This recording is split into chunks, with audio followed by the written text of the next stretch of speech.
नमस्ते दोस्तों, आप सब कैसे हो? और स्वागत है आपका फिर से एक इंस्पिरेशनल और मोटिवेशनल कहानी में। आज की कहानी बहुत ही खतरनाक और मोटिवेट है। इस कहानी में बहुत मजा आने वाला है।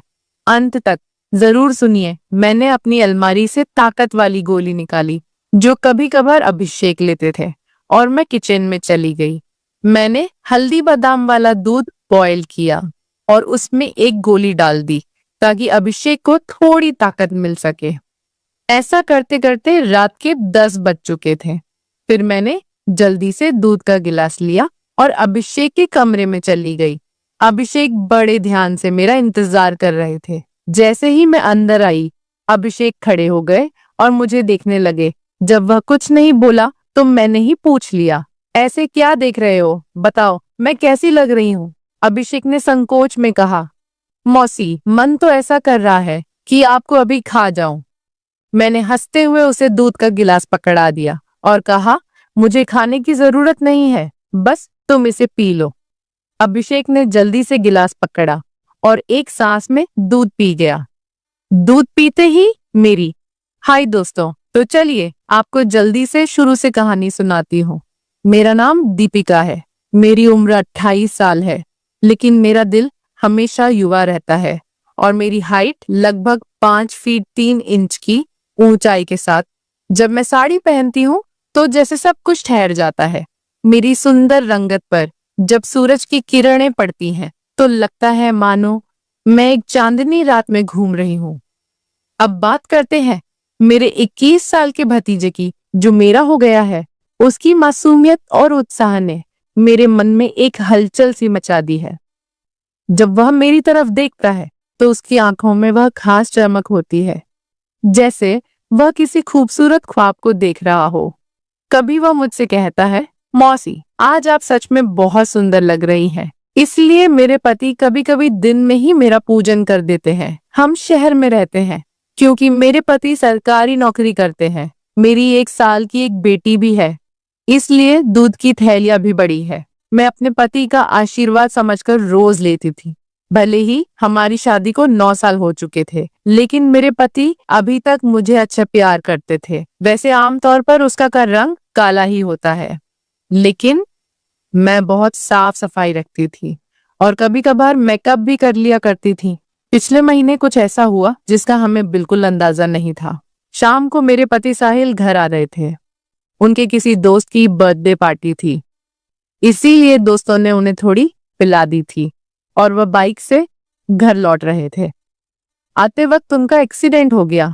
इस हादसे में उनके एक पैर में फ्रैक्चर हो गया और डॉक्टर ने कहा कि सही होने में कम से कम 6 से 9 महीने लगेंगे। यह सुनकर मेरा मन टूट गया। साहिल का दर्द भले ही शारीरिक था, लेकिन मेरे मन में एक गहरी चिंता का सागर उमड़ आया। जब मैंने उन्हें अस्पताल में देखा, उनकी आंखों में दर्द का साया था। मैंने तुरंत उनके पास जाकर उनका हाथ थाम लिया। इसी वजह से मेरी दीदी और मेरा भतीजा अभिषेक उन्हें संभालने के लिए आए थे। मेरे जीजा जी और दीदी तो वापस चले गए, लेकिन अभिषेक ने साहिल को यहाँ रुकने के लिए कह दिया क्योंकि वह ठीक से खड़े भी नहीं हो पा रहे थे। मुझे ही बाजार से सामान लाने और बाहर के काम करने पड़ते थे, इसीलिए मैंने अपनी बहन को कहकर अभिषेक को कुछ दिन रुकने के लिए बोल दिया। अभिषेक मान गया और बहुत खुश हो गया।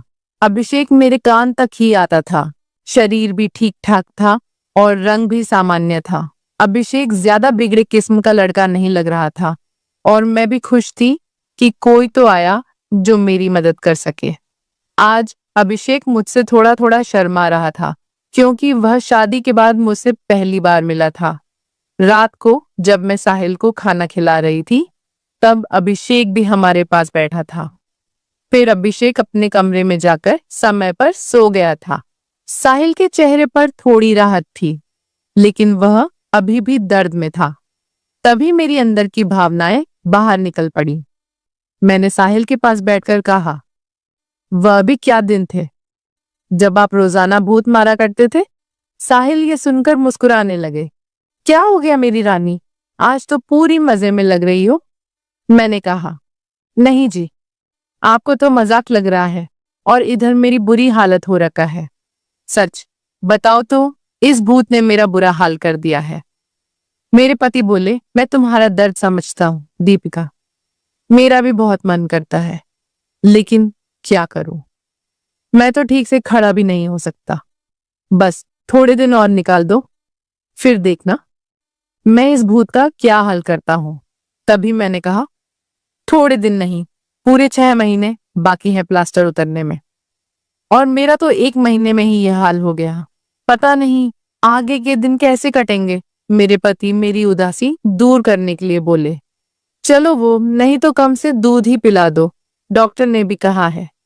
तभी मैंने हंसते हुए कहा, आपके नसीब में तो वह भी नहीं है, क्योंकि आपकी बिटिया रानी ने पी लिया है। हम दोनों जोर जोर से हंसने लगे। मेरे पति मुझे खुश रखने की पूरी कोशिश करते थे, लेकिन मैं क्या करूं, सब बेकार था। थोड़ी देर बाद साहिल सो गए, क्योंकि उनकी दवाइयों में नींद की गोलियां भी थीं। लेकिन मुझे नींद कहाँ आ रही थी, इसीलिए मैं खड़ी होकर अभिषेक को देखने चली गई कि वह सोया है या नहीं। लेकिन अभिषेक अभी तक जाग रहा था और मोबाइल देख रहा था। मैंने उसके कमरे में जाकर कहा, क्या हुआ अभिषेक, 11 बज चुके हैं और तुम अभी तक नहीं सोए, लगता है तुम्हारे मन नहीं लग रहा है। अभिषेक उठकर बैठ गया और बोला, नहीं मौसी, ऐसी बात नहीं है, बस यूं ही फोन देखते देखते लेट हो गया। फिर अभिषेक ने पूछा, मौसी आप भी तो नहीं सोई? मैंने कहा, मुझे तो आजकल नींद ही नहीं आती। अभिषेक ने पूछा, क्यों, क्या बात हो गई? मैंने हंसते हुए कहा, नहीं नहीं, वह मैं तुम्हें नहीं बता सकती। जब तुम्हारी शादी होगी तो तुम्हें खुद ही पता चल जाएगा। मेरे मुंह से ऐसा सुनते ही अभिषेक ने अपनी नजरें नीचे झुका ली और अंदर ही अंदर मुस्कुराने लगा। तभी मैंने कहा, अरे तुम तो इतनी सी बात पर शर्मा गए। अच्छा बताओ, अभी तक कोई लड़की पटाई है या नहीं? अभिषेक कुछ नहीं बोला, उसे अभी भी शर्मा रही थी। तभी मैंने उसका हाथ पकड़ा और कहा, अरे पागल, अपनी मौसी से इतना मत शर्माओ। वह धीरे से बोला, मौसी सच बताओ तो ऐसी बातें मैंने अभी तक अपने दोस्तों से भी नहीं की हैं। मैंने कहा, अच्छा तो मुझे अपना दोस्त ही समझ लो ना, क्योंकि मुझे ऐसी बातें करने में बहुत मजा आता है। अभिषेक ने कहा, हाँ मौसी, एक थी, लेकिन उसने अभी मेरे से दोस्ती तोड़ दी है। मैंने पूछा, तुमने उसकी पिटाई तो कर दी होगी ना? अभिषेक बोला, नहीं मौसी, सच बताऊं तो मैंने उसे ढंग से टच भी नहीं था। मैंने मुंह बनाते हुए कहा, तुम तो बड़े भोले हो अभिषेक। चलो कोई बात नहीं, अब तुम मेरे पास आ गए हो तो मैं तुम्हें सब सिखा दूंगी। मैं बातें करते करते अभिषेक के कमरे में ही सो गई थी। सुबह जब मेरी आंखें खुली तो अभिषेक बेड पर बैठा हुआ मुझे ही निहार रहा था। मेरे उठते ही अभिषेक ने मुझे गुड मॉर्निंग बोला। जब मैंने पूछा, क्या देख रहे हो, तो वह बोला, मौसी आप सच में बहुत खूबसूरत हो। मैंने मुस्कुराते हुए बोली, अच्छा तो अब तुम सुबह सुबह खूबसूरती का नजारा ले रहे हो और रात को तो बड़े शर्मा रहे थे। अभिषेक मुस्कुराकर पूछने लगा, मौसी आप बुरा ना मानो तो एक बात पूछ सकता हूँ? मैंने कहा, अरे पागल, मैं क्यों बुरा मानूंगी, पूछो क्या पूछना है।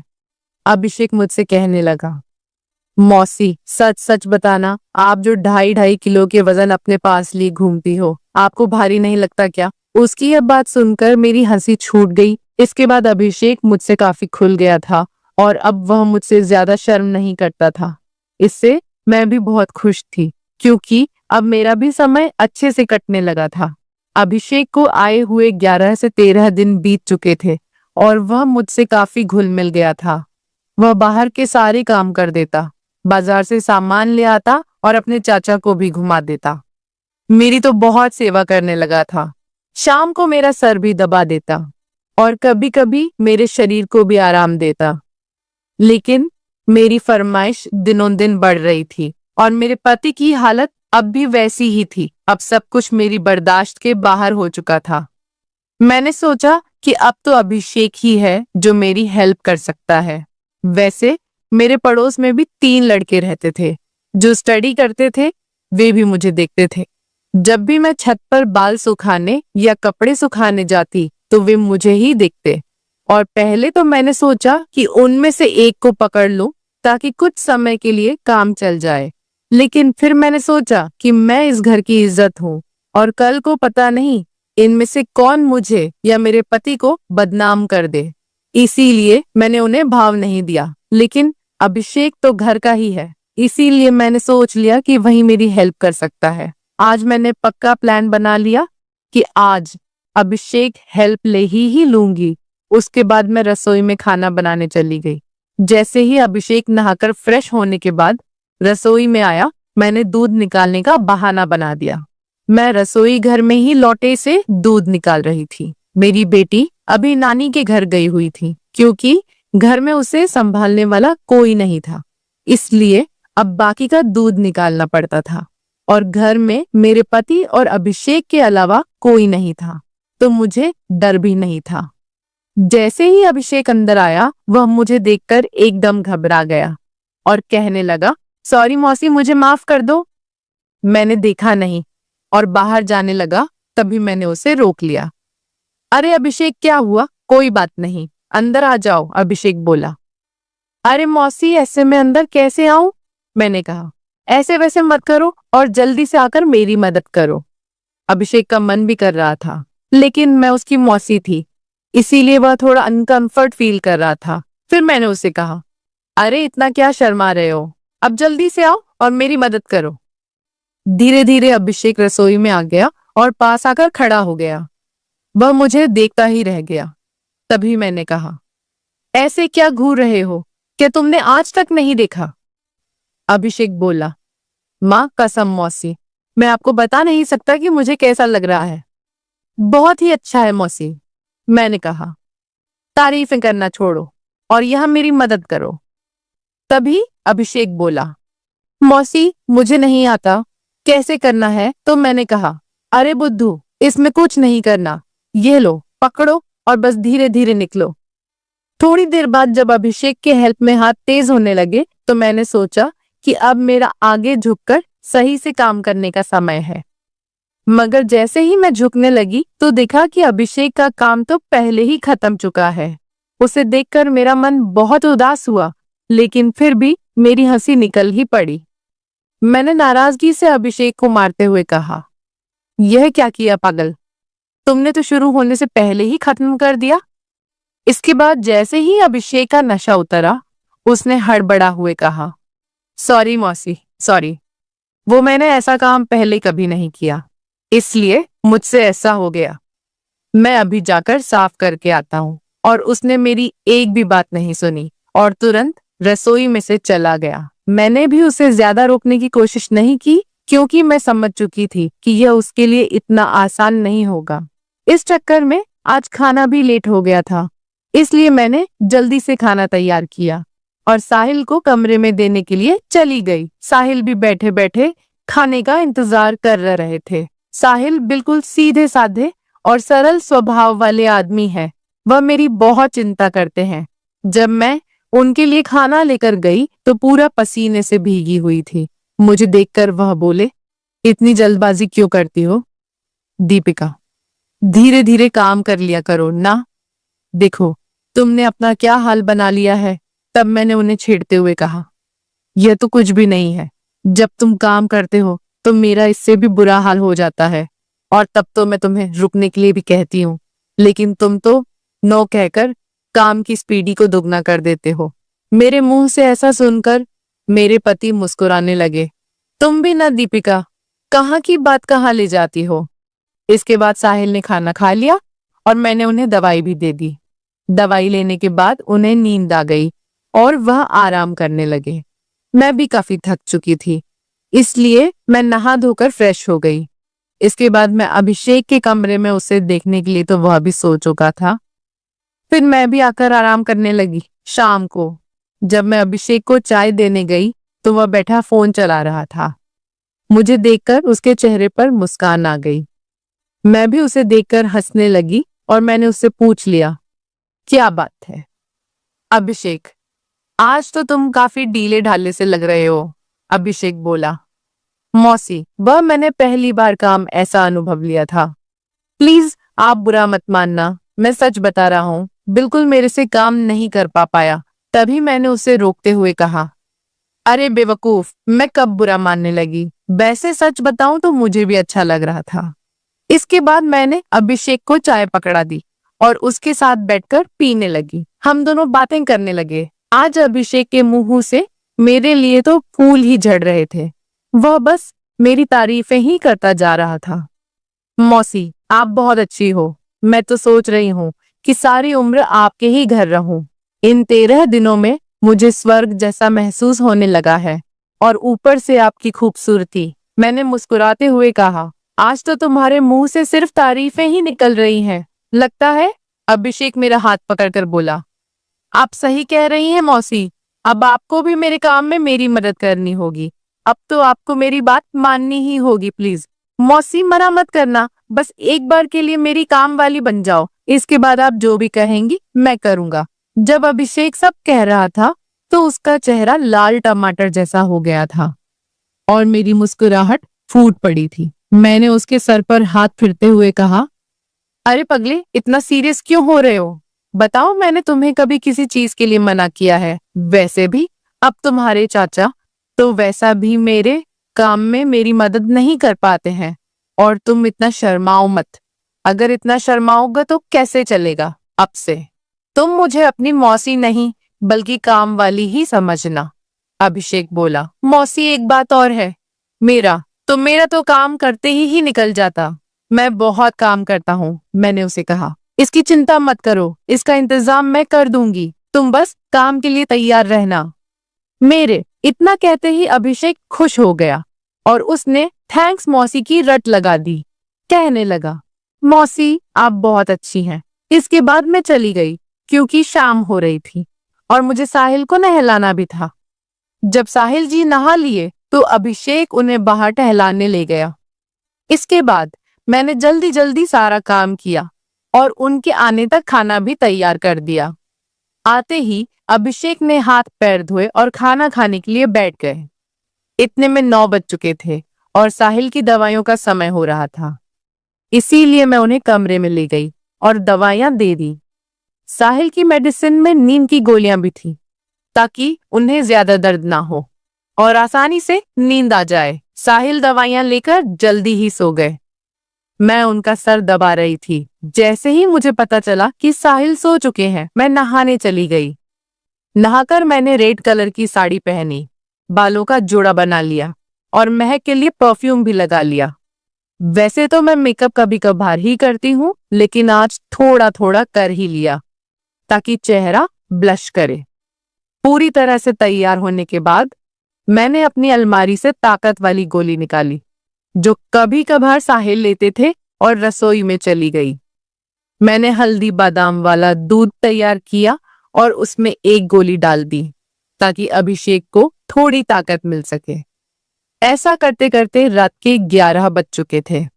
फिर मैंने जल्दी से दूध का गिलास लिया और अभिषेक के कमरे में चली गई। अभिषेक बड़े ध्यान से मेरा इंतजार कर रहा था। जैसे ही मैं अंदर आई, वह खड़ा हो गया और मुझे देखने लगा। जब वह कुछ नहीं बोला तो मैंने ही पूछ लिया, ऐसे क्या देख रहे हो? बताओ, मैं कैसी लग रही हूँ? अभिषेक ने संकोच में कहा, मौसी, मन तो ऐसा कर रहा है कि आपको अभी खा जाऊं। मैंने हंसते हुए उसे दूध का गिलास पकड़ा दिया और कहा, मुझे खाने की जरूरत नहीं है, बस तुम इसे पी लो। अभिषेक ने जल्दी से गिलास पकड़ा और एक सांस में दूध पी गया। दूध पीते ही मैंने कहा, चलो अब जल्दी से पूजा शुरू करते हैं। अभिषेक ने जवाब दिया, मौसी, पूजा तो शुरू कर दूंगा, लेकिन आप दिए में तेल डालोगी या फिर सीधे ही पूजा करवाओगी? मैंने मुस्कुराते हुए कहा, तुम मेरी चिंता मत करो, मैं पहले से ही तेल डालकर आई हूँ। इसके बाद जो हुआ वह बताते हुए मुझे भी शर्मा रही है। मैं अभिषेक को अब तक बच्चा ही समझ रही थी, लेकिन उसने पूजा में मेरे पति को भी पीछे छोड़ दिया। अभिषेक ने सबसे पहले काजू कतली का स्वाद खाया। मेरे पति ने आज तक काजू कतली नहीं खाई। वह तो सीधे ही पूजा शुरू कर देते थे। जब मैंने अभिषेक से कहा, अब बस भी करो और कितने खाओगे, तो उसने जवाब दिया, नहीं मौसी, आपको नहीं पता यह कितनी मीठी है, इसी के लिए हम पागल रहते हैं। यह अभिषेक की पहली पूजा थी, इसीलिए वह आधे घंटे से ज्यादा नहीं कर पाया। मैं तो ज्यादा नहीं थकी, लेकिन अभिषेक पसीने पसीने हो चुका था। मुझे भी 2 महीने बाद पूजन का काम मिल रहा था, तो मैं भी बहुत खुश थी। इसके बाद अभिषेक थक चुका था और आराम करने लगा। मैं भी वहीं पर थी। जब मैंने उससे पूछा कैसा लगा फर्स्ट टाइम पूजा करके, तो अभिषेक ने जवाब दिया, मौसी सच कहूं तो ऐसा लगा जैसे जिंदगी के सारे सुख एक साथ मिल गए, या कहूं तो दुनिया की सबसे अच्छी मौसी हो। फिर हम बातें करते करते सो गए। सुबह जब मैं उठी तो बिल्कुल फ्रेश महसूस कर रही थी। मैंने उठकर चाय नाश्ता बना लिया और साहिल को दे आई। इसके बाद मैं अभिषेक को भी चाय देने के लिए उसके कमरे में गई। वह भी उठ चुका था। चाय लेकर उसने मुझसे पूछा, मौसी मुझे डर लग रहा है, कहीं हमने कुछ गलत पूजा तो नहीं कर ली। मुझे लगा कि शायद अभिषेक को पछतावा हो रहा है। मैंने उसे समझाते हुए कहा, अभिषेक तुम ऐसा बिल्कुल मत सोचो। सच कहूं तो यह मेरी मजबूरी थी, क्योंकि तुम्हारे चाचा 7-8 महीने तक ठीक नहीं हो सकते और मुझसे इतना इंतजार शायद ही हो पाता। लेकिन तुमने मेरी बहुत मदद की है पूजा करने में। प्लीज तुम इतनी टेंशन मत लो, और हाँ, इसके बारे में किसी से भी मत कहना। अभिषेक ने सर हिला दिया और बोला, मौसी अगर यह मेरी मजबूरी बन गई तो मैंने कहा, आ जाना फिर अपनी मौसी के पास, मैंने कब तुम्हें मना किया है। इतना कहकर मैं मुस्कुराने लगी और अभिषेक फिर से मेरी तारीफ करने लगा। मौसी आपकी जितनी तारीफ की जाए उतनी कम है। पता नहीं मैंने पिछले जन्म में कौन से पुण्य किए थे जो मुझे आप जैसी मौसी मिली। इसके बाद मेरे और अभिषेक के बीच पक्की वाली दोस्ती हो गई थी। अब जब भी मेरा मन करता मैं अभिषेक से पूजन करवा लेती। इसी बीच अभिषेक के पापा ने फोन भी किया था कि वह घर आ जाए, लेकिन अभिषेक ने मना कर दिया। अब मेरे पति साहिल भी चलने फिरने लगे थे, तो हम लोग बाजार भी घूमने लगे। अभिषेक अब मेरी ओर ज्यादा केयर करने लगा था। शाम को जब भी मैं साहिल को सुलाकर अभिषेक के पास जाती तो वह मेरे पैर दबाता, कमर की मालिश करता और सर भी दबाता। मैं अभिषेक से कहा भी करती थी कि मेरे लिए इतना काम करने की जरूरत नहीं है, लेकिन वह नहीं मानता और कहता, चुप रहो मौसी, आप सारा दिन काम करती हो इसीलिए थक जाती हो, तो इतना तो मुझे भी करने दो। दोस्तों, शायद आप लोगों को मैं बिल्कुल भी पसंद ना आऊं, क्योंकि मैंने इसके रिश्ते को खराब किया है। लेकिन सच कहूं तो मैं भी ऐसा करना नहीं चाहती थी, लेकिन भावनाओं में सब कुछ हो गया। इसलिए प्लीज आप लोग समझने की कोशिश करना और मेरी कहानी को सुनकर भावनाओं में मत बह जाना, क्योंकि सच में ये गलत बात होती है। तुम मेरे खातिर कमेंट में एक प्रॉमिस जरूर करके जाइए कि आप लोग अपने जीवन में ऐसा कभी नहीं करेंगे। स्टोरी की शिक्षा, यह कहानी हमें कई महत्वपूर्ण सबक देती है जो हमारे जीवन में काम आ सकते हैं। आइए हम इन शिक्षाओं को विस्तार से समझते हैं। कहानी में दीपिका अपने पति साहिल की देखभाल करती है जब वह दुर्घटना में घायल होते हैं। यह दिखाता है कि जिम्मेदारी का मतलब केवल व्यक्तिगत लाभ के लिए जीना नहीं है, बल्कि अपने प्रियजनों की देखभाल करना भी शामिल है। जीवन में जब हम किसी रिश्ते में होते हैं तो हमें अपने साथी के प्रति समर्पित रहना चाहिए, तो वह अधिक मजबूत और स्थायी होता है। हमें अपने रिश्तों में ईमानदार रहना चाहिए और एक दूसरे पर विश्वास करना चाहिए। तो दोस्तों, आपको यह कहानी कैसी लगी कमेंट में हमें जरूर बताएं, और अगर चैनल पर पहली बार आए हो तो चैनल को सब्सक्राइब करना न भूलें। ऐसी मजेदार कहानियां सुनने के लिए तब तक के लिए हमें इजाजत दे, मिलेंगे जल्दी ही एक नई कहानी के साथ में।